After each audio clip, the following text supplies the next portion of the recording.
Ladies and gentlemen, boys and girls, children of all ages, welcome on this Saturday evening as I do, well, you know what? No, don't need to go to special vendors there. But anyways, what is going on, guys? This is the Club of the Man, 1993. We are here live for my AEW Dynamite review from the June 1st, 2022 edition of Dynamite that took place in LA, Los Angeles, California. First off, just so you know, I am not trying to pull a Happy Corbin here. I just went to the Pirate game earlier today, and it was Fedora Day, and all guests got a Pirates Fedora. So, I, of course, is late on another review again. You know, just busy. I was busy. I had meetings this week for wedding stuff. I had a really rough week at work this week, guys. I was trying to get... I am very, very behind on my content on this channel. With some wrestling news, baseball news. I have a few videos that I have to do. My Seinfeld reviews, my Harry Potter Let's Play. I haven't touched any of that stuff for like a month now because of how busy I've been. And I meant to start catching up on that stuff on Friday, yesterday. But I just had a really, really rough week at work this week. And I literally needed a night just to unwind. And then I needed a day like today. A Pirate game with my family. My fiance came. It was the first time she ever came to a Pirate game at PNC Park also, especially. The most beautiful ballpark in America, in my opinion. You know, the Pirates suck. But if you ever, of course, are in Pittsburgh, go to PNC Park for sure.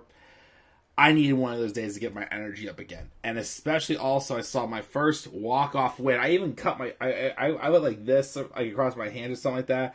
I got a cut on my finger for the excitement from that today. But, I needed a day like that for me to get rejuvenated and get energetic. Because if I was just so mentally shut down last night from the rough week I've had. But I needed a day like today. And I wanted to make sure I gave this review especially the time it needed. Well, it probably wouldn't... If I would have done this review yesterday, like earlier in the day before Rampage, because I ended up watching Rampage last night. We will talk about, of course, the big announcement that happened during Rampage. But we got to talk about what happened on this week's episode of Dynamite as well. Oh boy. Holy hell, I gotta say. We had quite an episode of Dynamite this past week. Especially that first hour. Which I will save the two biggest elephants in the room. Which is the match I think a lot of people now, based off what happened on Dynamite this week, are hoping still happens at All Out in September. But that may change, of course, because of the announcement for this past week's episode of Rampage that happened last night. But I'll save those two things for last. So I wanted to make sure I gave this review the proper time it needed. And I wanted to make sure also I was energetic. And I was not miserable like I was yesterday. Like I said, I needed a day with family and my fiance. I had a great time today. I'm energetic again. It's time to talk wrestling.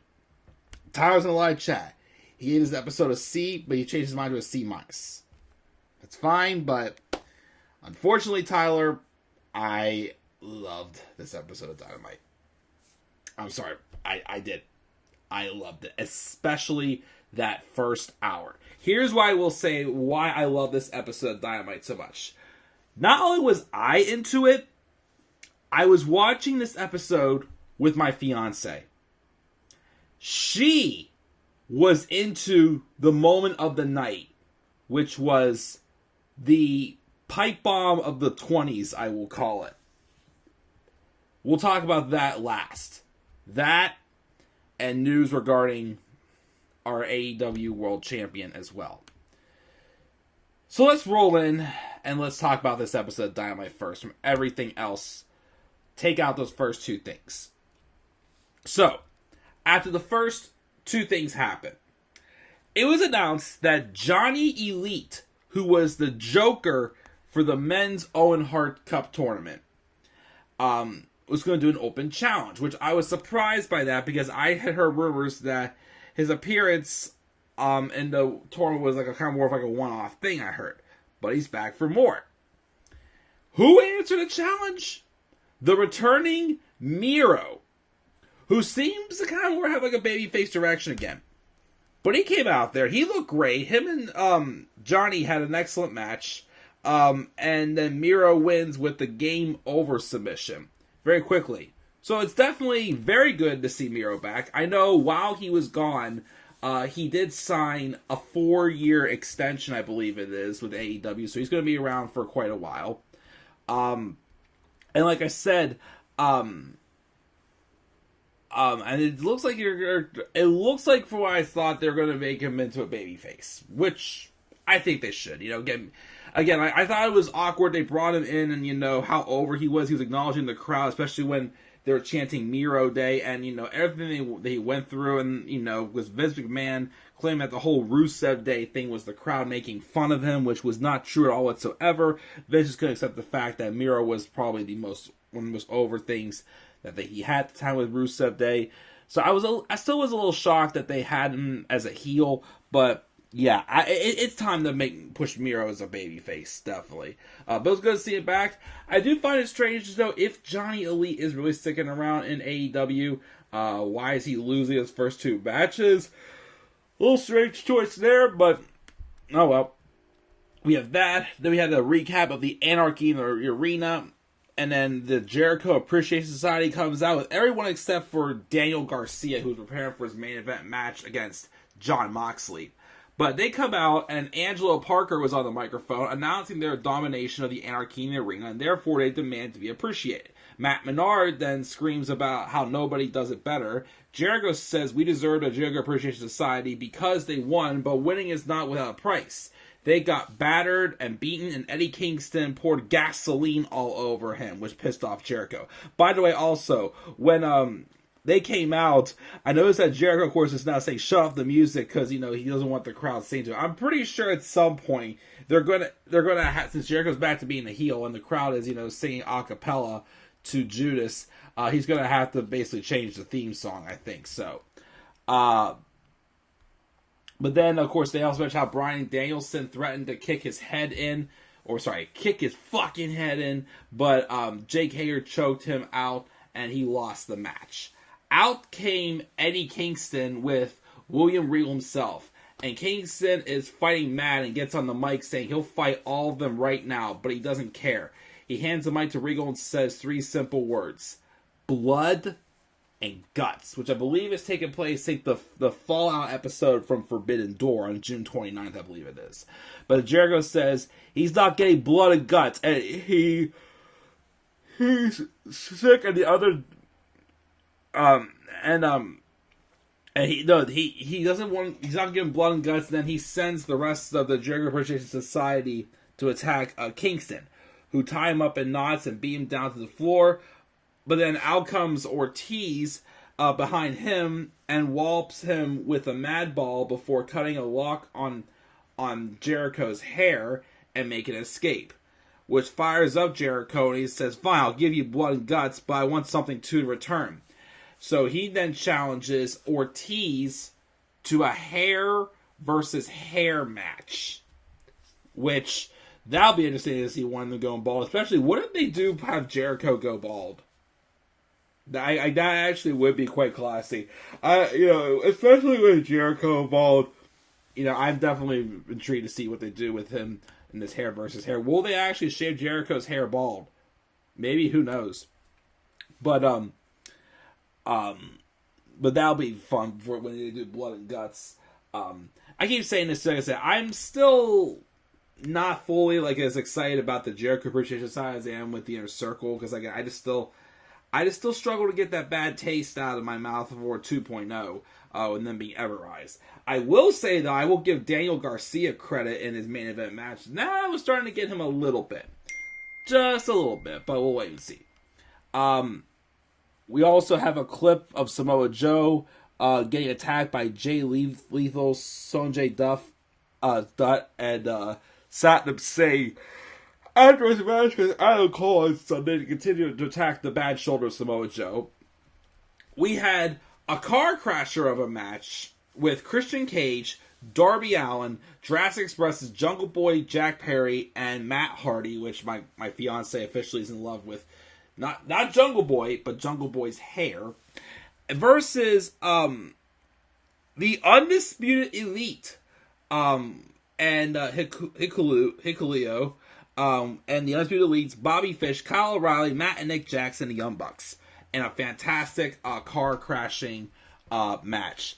I still keep wondering when they're going to have that heel turn happen for Christian Cage. They keep teasing it, but they won't. It's starting to be like, okay, guys, we ain't going to do it now.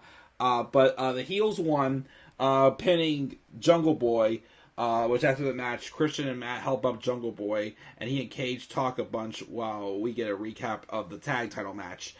They keep teasing it. Like I said, it is starting to feel a little bit long for this Christian heel turn, so I'm just like, to kind of move on with this, but, we'll see.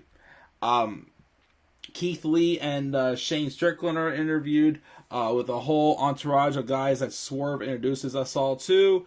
And then Athena is introduced to AEW. It was great. It's great to see her in AEW. She can finally say she's all elite, and it's not a surprise why she's here. The competition of the top tier AEW Women's Division, and specifically the TBS champion, Jade Cargill. She wants to have a real talk moment because all streaks are made to be broken. And she's the one to break hers. Where she wants to be the one to break Jade Cargill's streak. You could say this or that, but she's the fallen goddess, the alpha, and the, let's say, omega. But then Jade Cargill comes out with Stokely Hathaway, of course, formerly Malcolm Bivens, and her baddies. And informs us that she's that bitch, introduces the best talker in the game, Stokely Hathaway, who complains about being interrupted and says it's his job as her publicist to let everyone know she's a queen, a goddess, or a TBS champion. He knows she wants her little title shot, but not today. And Kiera Hogan gets in Athena's face, and that sets up for their match for Rampage from this past week. Then, of course, Anna Jay and Chris Statlander came down to even the odds, and then they're all separated and then reinforced. But I guess that's a build for, I don't know if they'll do it at Forbidden Door, or wait till All Out, or maybe like Fyter Fest or Fight for the Fallen. They're probably going to have at some point this summer. Road Rager, I think, is coming back again soon, so who knows. Wardlow then squashes JD Drake until he gets sued by smart Mark Sterling for attacking the American Arena security professionals, and Wardlow still power bombs all their asses, basically. Scorpio Sky was being interviewed backstage with Dan Lambert and Ethan Page, and Lambert says no one can deny Dante Martin's potential. Basically, it was a hype video for the main event of Rampage, as Patrick was Scorpio Sky versus Dante Martin, which I thought the match was pretty solid when I saw it last night. Britt Baker and Jamie Hayter versus Ruby Soho and Toni Storm. I don't know what it is. I think this was a rematch from a tag title match that they had. A tag team match they had right before, I think, the semifinals of the Owen Hart Cup Women's Tournament. And I don't know what it is, these women, but the four of them together have excellent off the chart chemistry. It was a really, and my back is itchy, so I'm just scratching it with my fedora. It was a really good match. Very stiff, very hard hitting. Great counters and everything. Like, I don't know what it is. Like, these four just, I know, Ruby and Britt, had a good match. Tony and Britt had a good match, but I know that could be even better. But when the four of them have a tag match, like, they kill it. They really, really kill it. And it was cool. Ruby Soho got the victory by pinning Britt Baker. So it kind of makes up a little bit for her loss this past Sunday, which, was still disappointing not to see Ruby at her moment. But we'll see where they go from there. It looks like they are starting to give Ruby a little bit more of a direction again. Like I said, for a while, they really weren't doing too much. This is why at first I kind of didn't quite see I didn't quite see her winning it, but it's a little bit nice for the proving wrong a little bit on that one, but still excellent match. And then the main event, we have Daniel Garcia and Jon Moxley. Excellent match. Hard hitting. We had a crash land into a steel steps. A half-inch suplex. Moxley got busted open. These two beat the hell out of each other. This was a really, really good match. Moxley eventually wins with the submission with the Bulldog choke. And he says he'll be there for blood and guts. So I guess he's joining Eddie and, I guess rest of the Blackpool Combat Club and Santana and Ortiz, of course, after, of course, they go through the hair versus hair match with Jericho for sure. But yeah, that was basically everything else of Dynamite except for two things that have happened I want to talk about. Before we get there, though, I am starting to feel a slight bit heavy-eyed, so let me take a quick break. I'm going to go grab something to drink, give you a little more energy again, and I will talk about the two biggest topics of the week for sure that I didn't really cover in the Dynamite reviews. I wanted to save till afterwards, but let me go take care of that first, and I'll be right back. Hang on 1 second.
Okay, I'm back. I'm just trying to find something first. I have to go on Instagram, I think, to find it. But it was a statement from AEW regarding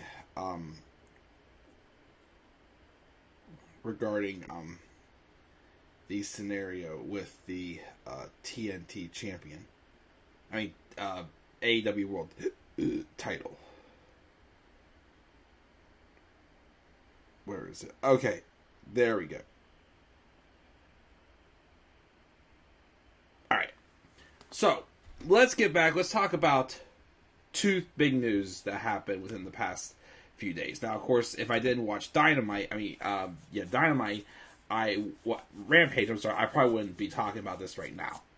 But on this past week's episode of Dynamite, CM Punk teamed up with FTR to take on Max Caster and Austin and Colton Gunn, the Ass Boys, in a strong match that was excellent. The babyfaces got the victory, and then afterwards, Punk got on the mic and said he's the match. Here's the match. The magical thing about him being him is knowing he's still got a lot of work to do, and getting better is what championship, the title, was all about. He wouldn't be here if his road to success wasn't littered with mistakes, but he's here to learn. That's what it's all about. Positive mental energy. But tonight he's the champ. Dax Harwood wants to get serious for a minute and says professional wrestling means the world to him, with his beautiful wife and baby girl in the crowd. And those are the only two things in the world that mean more than professional wrestling and being the ROH World Tag Team Champions to him. He guesses, he says, is Finley, get your ass out here and they'll kick your ass. Punk says that brings us to New Japan Pro Wrestling. And he's standing here with two of the best, and they got pay-per-view to sell, so he knows you're back there. Show him what he's got. And out entered Hiroshi Tanahashi. So first it looked like the main event was going to of AEW Forbidden Door in a month, well, in a few weeks now, is going to be CM Punk versus Hiroshi Tanahashi. That was until Rampage this past Friday. It was announced, and that CM Punk had a huge game-changing announcement. And the announcement was that people are assuming, I haven't heard the details yet, it was when he dived into the crowd and got his foot stuck on something. But CM Punk injured his foot, and it's going to need to require surgery. How long he's going to be out for, I do not know yet. Now, first, it sounded like he was going to be relinquishing the AEW World title. And he was very emotional. He was saying, of course, how, for the past 7 months since he's been back, he's busted his ass, trying his best to make all of us fans happy, and to make up for, the 7 years he was gone. Which, is very, he didn't have to do that. He had, again, Punk has no reason to feel he owes anything to the fans. Yes, the fans were bummed when he left, but, I'm pretty sure most of us do understand the reasons what he did for the past 7 years. But obviously, it saddens him to see him having to, be in the situation he is, and he can't wrestle for a while right now. I don't know how long it is, but I'm pretty sure if he wants to be able to make it for All Out, I'm pretty sure he's going to want to, get back, on track, as soon as he can. So, at first it was announced he's going to be relinquishing the title. But then it was announced that by AEW, here's the official statement to clear up the whole picture. During All Elite Wrestling's live broadcast of Rampage from Ontario's sold-out Toyota Center, AEW World Champion CM Punk announced that due to injury, he would be out of action indefinitely. However, even though he had said on TV he'd be relinquishing the title, it's been announced that he will not be relinquishing the title.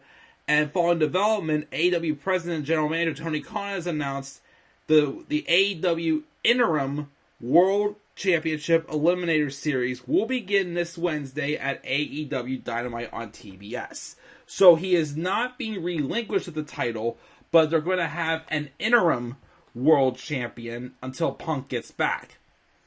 So the multi-stage Eliminator Series will feature this: an exciting battle royale featuring many of the top competitors in AEW, which will open the broadcast of AEW Dynamite this coming Wednesday, June the 8th, from the Cable Damer Arena in Independence, Missouri, with the winner compete in the main event of that same night. The winner will meet former AEW World Champion and the number 1 ranked Jon Moxley from the Blackpool Combat Club in an eliminator match in the main event of Dynamite, and the winner will be advancing to compete for the interim AEW World Title at Forbidden Door on June 26th, live from the sold-out United Center in Chicago, Illinois. So, of course, what does that leave? Who's going to be the opponent for the winner of the Battle Royale and CM Punk? I mean, and this is the Battle Royale and Moxley. Or was that match? Who will they face for the interim AEW World Title? Well, here's what they said. On June 12th, New Japan Pro Wrestling's Dominion event will be held from the historic Osaka-jo Hall. Highly decorated New Japan Pro Wrestling stars and longtime rivals Hiroshi Tanahashi and Haruki Goto will face off in an eliminator match, and the winner will advance to Forbidden Door, and the two of them will wrestle for the interim AEW World Championship. And it'll be crowned. After AEW World Championship, CM Punk is medically cleared to compete. The winner of the AEW Interim World Championship Eliminator Series will face CM Punk in a unification match for the undisputed title, which I think, is a fair deal. I do think that that's a good idea. Keep the title on Punk. He's gone through so much to get the title back. To pull it off of him would just suck.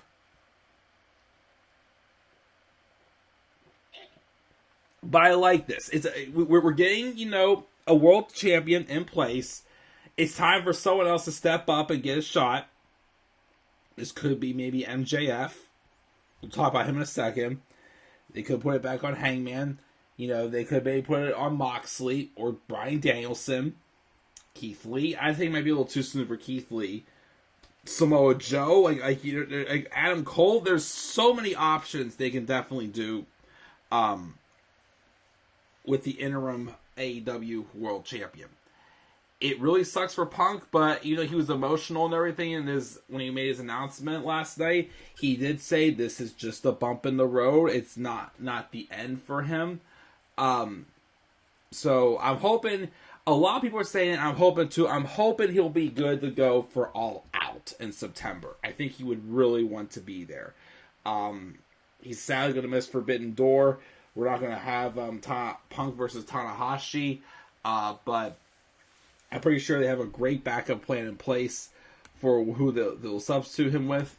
So I definitely do hope Punk gets better for sure, and be able to come back and regain his top spot on the mountain as he deserves. The other thing I want to talk about is the biggest thing to come out of this episode of Dynamite this week. And the reason why, of course, I gave this show an A, as you see down in the description box. So we have MJF, who's been in some negotiations recently with his contract. He wants more money, and Tony Khan's only been able to give it to him if he signs a 2-year extension.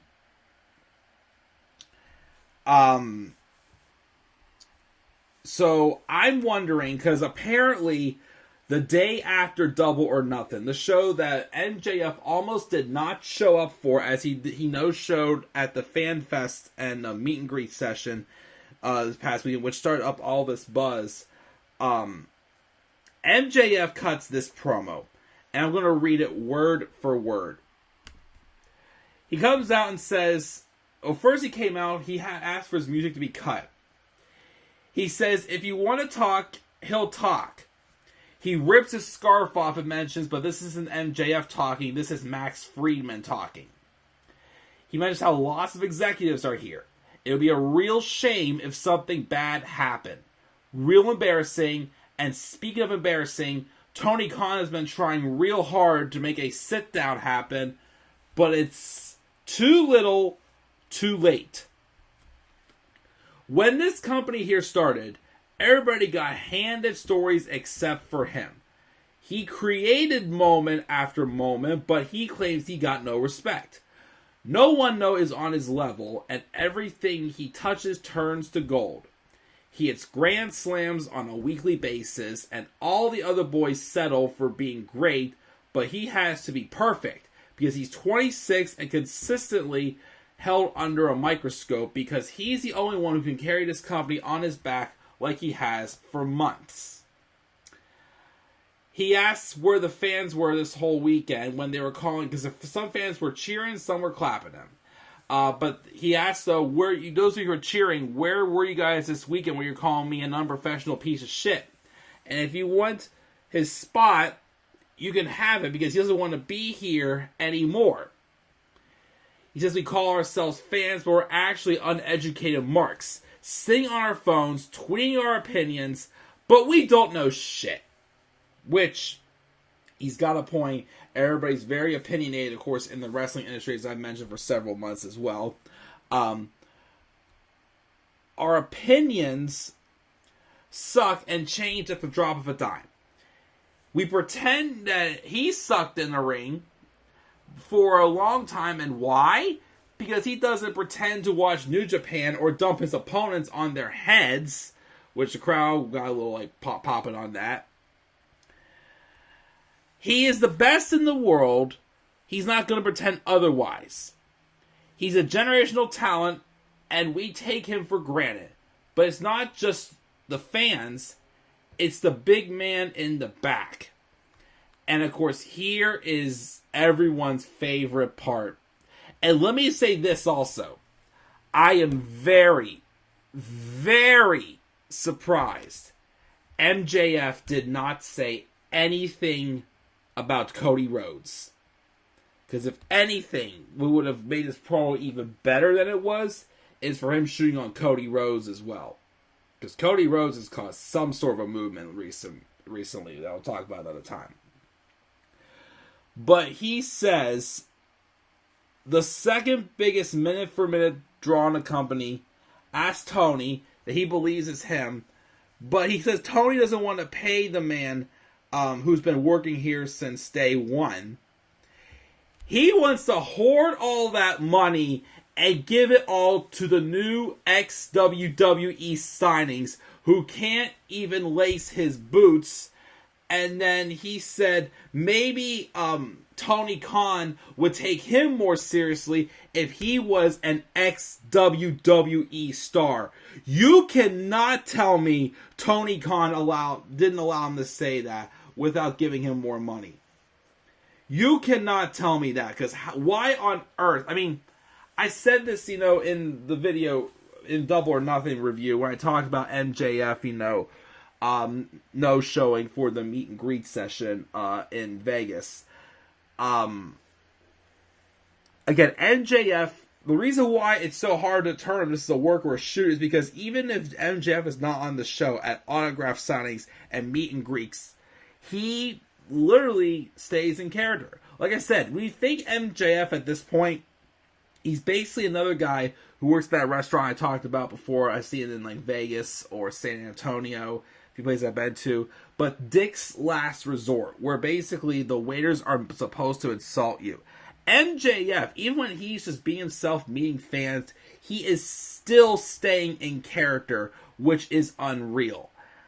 But damn, when he fired that shot saying that, because people do give, AW crap too, because they claim, they signed ex-WWE stars, which I sit there and think, okay, yes, they're all ex-WWE stars, but they're also people who weren't getting respected, and now they're somewhere they actually are being respected, and are actually trying to do something with them.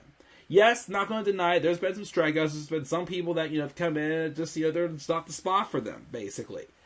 But that part was probably my favorite part of the promo. he says how Tony's in a position of power, but the only position he should be in, though, is in the crowd with these goofs. He'll make it easy. He wants Tony to fire him. And he just yells off the microphone, and it got censored, of course. He called Tony a fucking mark. And then, of course, as he was talking trash, that's when they cut the microphone.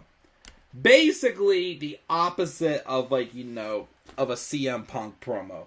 You know, there was the summer of Punk 11 years ago. This may be the summer of MJF. And we don't know what's going to happen.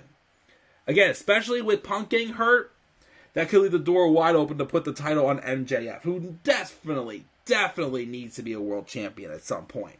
I lost my train of thought there. That's why I give for being sleepy. Any more drink left?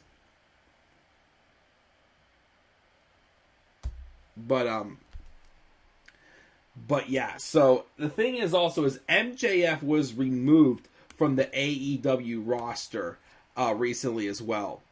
And what also is scaring me somewhat too is that there's a lot of AEW stars that apparently aren't afraid to go to WWE now because they're seeing how Cody's getting pushed. Even though I still have my, you know, praises, but also, you know, issues with Cody Rhodes being in WWE right now. But it's like, oh gosh, and like the cracks are forming a little bit, and then it's just like people are like starting to, those who just want to go out of their way and bash AEW fans, now people are probably going to stuff like, oh, you know, told them they're not perfect. It's like, no, we never said they're not perfect, but at least when they make at least when they make mistakes, they own up to it. At least they actually try. Like you can watch a story. It could be bad, but you can look at them and say at least they tried. It just didn't work. But oh man, like that line there, and then of course, you know, and I'm like again, like I said, it's like yes, it's believable that MJF could have, you know, been serious about all this. But do you really think Tony Khan will let him go out and say all that?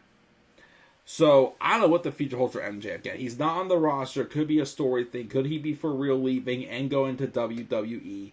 Which, of course, if they pay him the money, I'm pretty sure he would. But that stuff just made this episode of Dynamite, though, legendary. I gave the show an 8. I thought it was excellent. Dakota thinks MJF is leaving, though he's trying to buy his contract out, which I pretty much do. And apparently he's hearing that Bray Wyatt and Cesaro are both going back to WWE, and I have no clue at this point. Robbie, before I get off the air because I'm getting tired, Robbie said WWE should save that countdown to Cody clock for after he wins the world title, possibly as a heel. Other than that, the clock is overexposing him in a bad way, which I do agree. It's definitely giving Cody Rhodes that they're giving him too much, and they're going to make him be booed as a babyface. I kind of want to do another video on Cody Rhodes to talk about him and what, you know, what he's, the movement he's starting to do. Because, like I said, there was a point also this week when I was just having a rough days at work, where I was also getting frustrated hearing all this stuff about, you know, people not being happy in AEW. It's like, okay, people are not going to be happy in certain places, but it's like, now, of course, gives people more of a reason to attack one another for, you know, hey, you hate WWE but love AEW. You love WWE but hate AEW. It's like, I keep saying, who cares? If you're just going to come up here again and just bash me for liking AEW more than WWE, then just please leave. Seriously, just please leave. Because that's not why I'm here to talk about this. Imagine a few years ago, WWE launched a countdown to Cena. Oh man, that would give Cena even much more heat than they already did. But yeah, let's see where this goes. You know, I still think, you know, this whole, I mean, I know, you know, the walking out, not walking out, the no-show for the Fan Fest was definitely a little out of line, but man, if that was meant to give him more heat, and especially give him doubts he'd show up to fight Wardlow, and, you know, the story to go with it from here, they're just flowing with it, then again, they are pure geniuses. I don't know, guys, but we'll have to wait and see. But I just have a hard time believing Tony let him say any of that. And, of course, as I keep saying, too, that, you know, they also would have probably shut MJF's mic off sooner if he was going to go that crazy. But that was just a hell of a pipe bomb. And that's going to do it, guys. I'm getting tired. I'm going to take a quick shower and just lay down and go to bed. But I do have more content coming. Like I said, I needed to get back to the Seinfeld videos. I got to get back and get my Harry Potter Let's Plays finished and just go from there. But thank you guys, as always, for joining me. And yes, I am very excited for Forbidden Door for sure. Robbie definitely to see something different. But yeah, I'm going to be watching Hell in a Cell tomorrow. We're not doing any live reactions. We're going to be actually watching it outside at Dan's place. He just got a new grill. He has a deck. He has a fire pit. So the reception may be bad, so we're not going to do live reactions. Ideal opponent for Samoa Joe at Forbidden Door. Oh, gosh. Oh, that's a tough one. I mean, I don't know too many New Japan people. Maybe Will Ospreay, maybe. Or, actually, how about Samoa Joe and Jay White? That could be good. I don't think Jay White has a match yet. So that'd be good there. But yeah, I'm tired. I'm ready to go to bed, guys. But thank you guys for joining me live. Again, I know this was very winged and whatnot, and is Jeff Cobb part of? I thought he was, because him and who was the other guy? Because I think him and whoever the other guy was that came out on the Go Home show for Double or Nothing and attacked FTR. I think they're facing FTR, I believe it is. But yeah, I think Jeff Cobb is where Jeff Cobb is now. But yeah, I'm gonna check out, guys. As always, thank you guys for joining me live. And as always, just thanks for being patient with me and, my busy life and whatnot. But, I'm going to try to get caught up on content, get a little more of a flow going again, because, we got a lot of wedding planning done so far. So, hopefully I shouldn't be as occupied. But we'll have to wait and see. So, guys, I gave Dynamite this week an A. What are your thoughts on Dynamite? What are your thoughts, of course, on CM Punk being injured and the interim AEW World Title Tournament? What's your thoughts also on MJF's pipe bomb? Make sure to leave your thoughts down in the comment section below. And be sure, as always, to slap a like on the video and subscribe for more content on my channel. Follow me on Twitter as well at DemandAirboy93. And with that, guys, I'm checking out. I'll catch you all later. Have a great rest of your night. I'm going to bed. Sweet dreams, peeps. Peace out, everybody.